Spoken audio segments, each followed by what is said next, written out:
पूजा कर रहे हैं।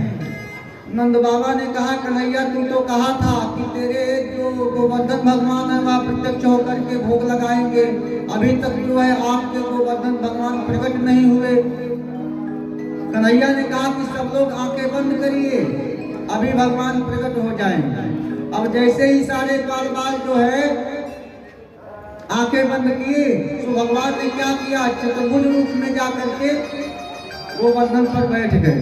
अब चार भुजाएं भगवान ने धारण कर ली, एक रूप से जो है सखाओं के मध्य में खड़े हैं और दूसरे रूप से चार भुजा धारण करके भगवान अपनी पूजा करा रहे हैं। आप ही पूजें और आप पूजाएं। अब जो है भगवान भोग लगाने लगे। अब भगवान दोनों हाथों से भोग लगा रहे हैं, खाए जा रहे हैं, खाए जा रहे हैं। मधुमंगल ने धीरे से कहा, कन्हैया कि तेरे गोवर्धन भगवान कितने दिनों से भूखे हैं, लगता है कुछ प्रसाद वरसाद छोड़ेंगे कि नहीं। कन्हैया ने कहा कि तुम चिंता मत करो, ये सब जो है छोड़ेंगे। और सब लोगों ने पूजा करने के बाद खूब जोर से जयकारा लगाई, बोलिए गोवर्धन भगवान की जय। करंट थोड़ा कम है, थोड़ा आवाज यहाँ तक पहुँचनी चाहिए। बोलिए गिरिवरधारी भगवान की जय। इतना जोर से जयकारा हुआ कि आवाज जो है इंद्र तक पहुंच गया। अब इंद्र तो व्याकुल हो गए कि ये सब क्या हो रहा है।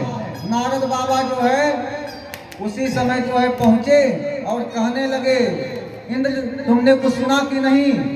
कहा कि नारद बाबा हमने सुना है कि ये जयकार कैसा आ रहा है। कहा उस 7 वर्ष के बालक ने जो है तुम्हारी पूजा बंद करवा दी। अरे स्वयं जाकर के जो है पूजन करा रहा है, भगवान बन करके बैठा हुआ है। इंद्र क्रोधित हो गए और उन्होंने अपने सामवर्तक नामक मेघ को बुलाया, जो प्रलय काल में जो है बारिश करते हैं, उन मेघों को बुलाया और कहा कि जाओ इतना बारिश करो कि ब्रजमंडल में एक तिनका भी नहीं रहना चाहिए। उन लोगों ने हमारी पूजा बंद कर दी है ना। अब आ गए जो है प्रलयकालीन जो है बादल। अब होने लगी बारिश, गाय कहीं भाग रही हैं, बछड़े कहीं भाग रहे हैं, बूढ़े कहीं भाग रहे हैं, जवान कहीं भाग रहे हैं।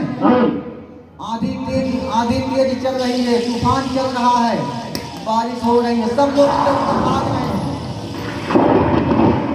नंद बाबा ने कहा, कन्हैया हमने तेरे गोवर्धन भगवान की पूजा की, अब देखो इंद्र भगवान जो है कुपित हो गए हैं, ये पूरे ब्रह्मंडल को बहा देना चाहते हैं,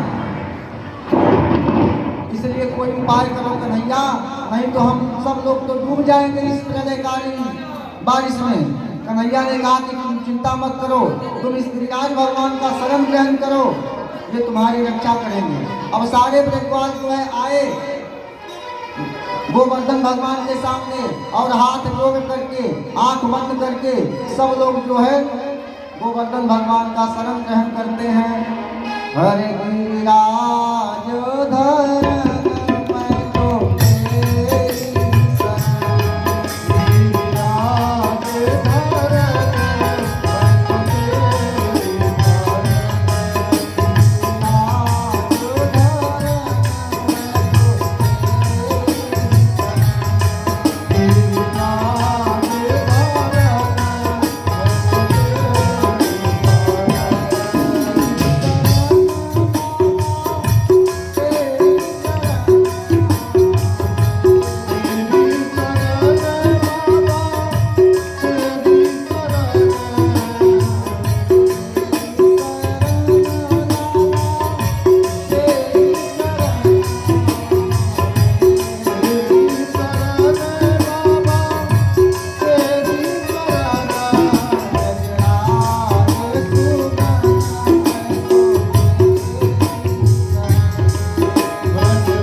रहे थे। इतने में कन्हैया ने क्या किया, गए और गोवर्धन भगवान को जो है अपने उंगली पर धारण कर लिया।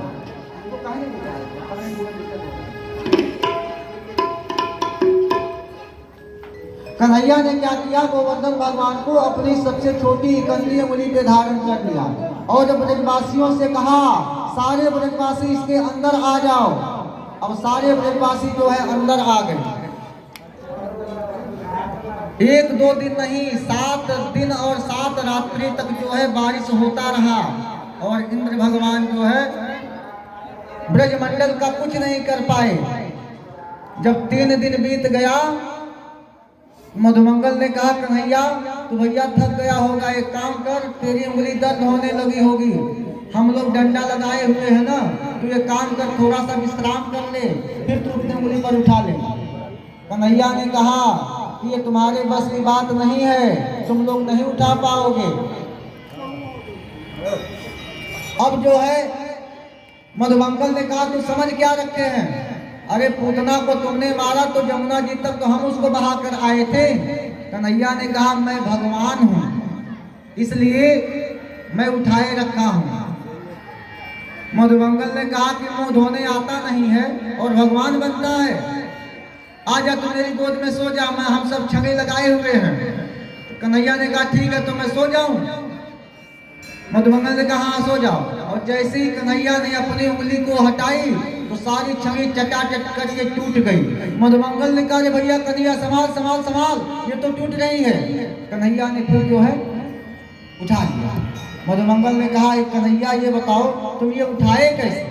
तो कन्हैया ने कहा कि कछु माखन को बल बढ़ो, हमने माखन मिश्री खाई है ना, उसका ताकत हमारे अंदर है।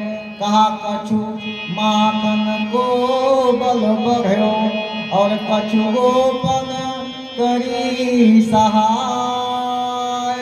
कुछ आप लोग मदद कर रहे हैं और श्री राधे की कृपा से और हमने गिरिवर लियो उठाए। कहा देखो हमने माखन मिश्री खाई है ना, उसका बल है, और आप लोग हमको टकटकी लगा के देख रहे हैं तो मैं आप लोगों के ताकत को भी खींच ले रहा हूँ। मधुमंगल ने कहा, तभी हम ये कह रहे हैं कि आज 3 दिन से जो है कमजोरी काहे लग रही है। अरे